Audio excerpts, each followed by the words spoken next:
Triznie, tak už mám po telefóne. Pustím ťa.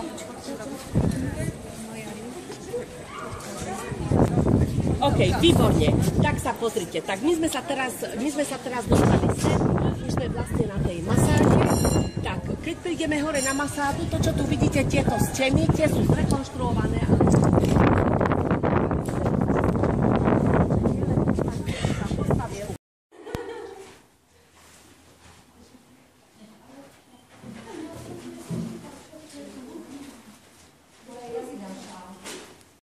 Toto bolo jedine pre neho a pre jeho rodinu.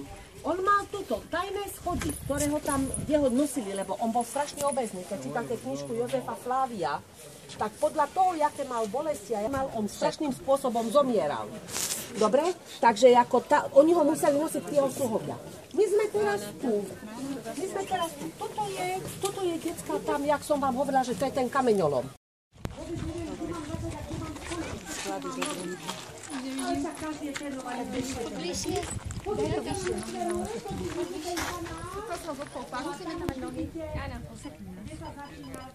Klimaanlage, die trocknet, weil wie du trocknest, geht schon der Schweiß weiter. Hier ist es trocken, hier kann man das ruhig halten. Er sucht sich aus die Ecke, weil die Topografie, die da ist, ideal. Mit denen haben wir jetzt auch den Blick weiter nach Engedi, die Oase, weil dann die Einwohner Engedi haben mitbekommen, dass die Römer schon Jerusalem zerstören, der Tempel ist zerstört und diese Flüchtlinge, die verlassen alle Jerusalem, versuchen dann herzukommen.